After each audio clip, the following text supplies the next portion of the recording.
So law of averages. Law of averages. So a lot of people in the past used to say that law of averages meant that every single no that you get brings you closer to a yes. Now, they're partially correct and they're partially wrong as well. Because some people were under the impression that law of averages just meant keep on knocking, keep on knocking. If you keep saying no, just keep on knocking and eventually someone will say yes. Now, obviously, that's completely wrong, because if you just keep on knocking and you're not doing the correct thing, of course it's not going to lead to a yes unless you get very lucky. Law of averages actually has 3 rules. Now, the principle that every no gets you closer to a yes is 100% true if the 3 rules of the law of averages are applied. So let's break down those rules. Number 1, you need to knock every door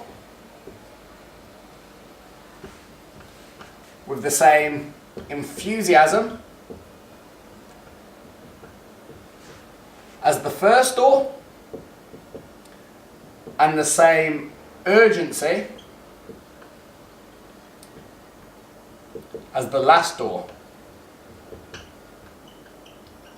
That basically means that obviously when you first start knocking and you go out in field or wherever you're doing your sales, the first customer that you approach, you're going to have loads of enthusiasm, you've got loads of energy because it's your first customer of the day. You need to apply that same enthusiasm and positivity and energy in every single interaction. It doesn't matter if it's the first, the third, the 7th, the last, the 100th, every single customer you have to have that same positivity. So when we break down enthusiasm, we're going to talk about positivity and we're also going to talk about energy. Because everyone knows, obviously, enthusiasm, they know what it means, but to describe it is a little bit more tougher. But if someone says, can you be energetic, it's a lot more easier to understand. So we're breaking this down to real simple terms. You need to be positive at every single door and have some energy at every door, just like your first. Now, the urgency of the last door means that when you approach your last door, it's the last customer, you know, it's your last chance of making a sale. So what you're going to do is you're going to give it your all, aren't you? You're going to try and do to say the best words, you're going to try and do as many objection handles as possible, you're going to have the best tonality, the best body language. Yeah, so we're going to approach it as if it's our last chance. So basically what that means is that we're going to apply to our knowledge the best that we can of the systems that we can apply. And when you break down systems, it's really easy. It's the words, it's the body language, and it's the tonality. So it basically means that you need to approach every house doing the right words, or the best words possible, so sticking to the scripts that you've been given, doing the best tonality possible, so that's obviously on the next section, focus on body language and tonality, using that at the right places, and also the best body language, so you're obviously going to be showing that as well, because that makes up 100% of communication. So you need to make sure you're doing the best at every single house. And when I talk about objection handles, that's the words following through and actually doing the objection handles. So that's rule number 1. Once again, what I know is that all of this is internal. We have complete control over applying this. Okay? Number 2.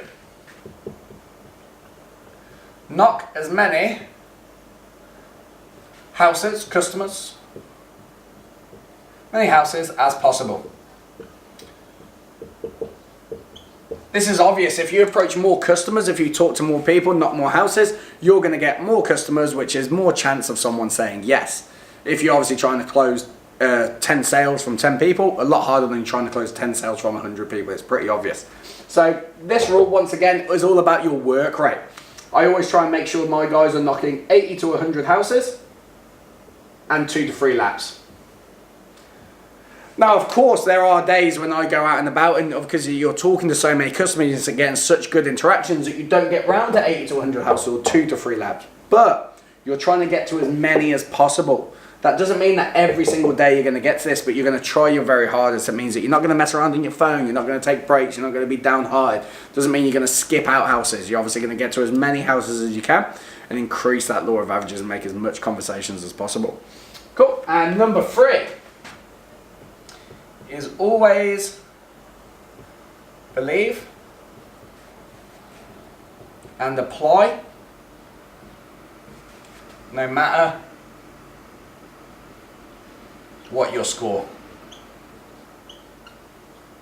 So this one, once again, very simple. The apply part is talking about the rule number 1, And rule number 2, you need to be applying it, actually following through with it. Yeah, so that's the actual actions you're taking. So you're going to be working as fast as you can, getting around to as many houses as you can, and you're also going to be enthusiastic and positive at every house, and you're going to do the objection handles and words and body language and tonality on every house. That's the apply.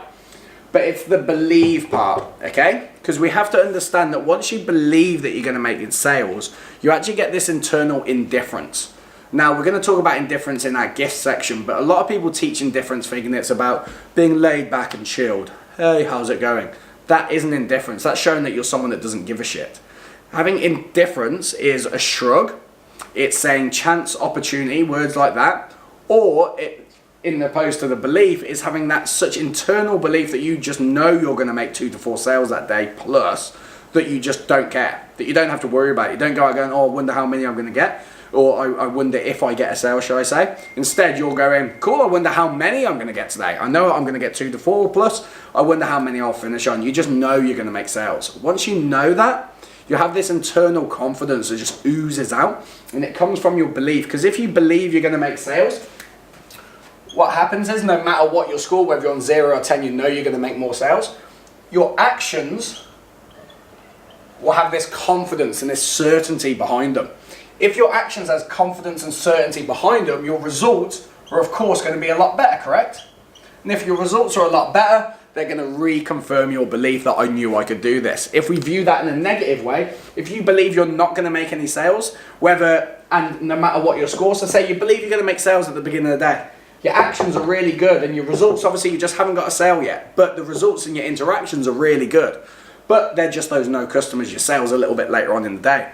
If it gets to 7 o'clock and you're not off the mark and you start thinking, I'm not going to make any sales now, what happens is your actions don't have that certainty behind them, don't have that confidence and that belief behind them, which means your actions are lacking that confidence, which means your results will suffer because of that, because it means you won't get those easy sales that you could have easily picked up if you kept your confidence, which means you'll look back at yourself and go, oh, I got a 0, I knew I would.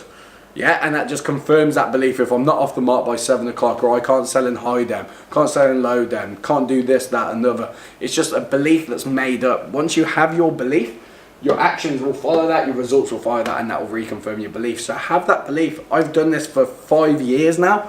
Law of averages works if you do this. Now, all 3 of these, or even if we take this as 2 points, 3 or 4, those 4 things are 100% in your control. Once you control them, you control your results. Easy as that. Yeah? So once you're applying law of averages, every single house, or every single no that you get will lead you closer to the yes if you apply all 3 of these rules. So the next time you're going on field, don't think that you're out there to make sales. What you're doing is you're going out there to apply the law of averages. If you do that, obviously you'll get the results that you need.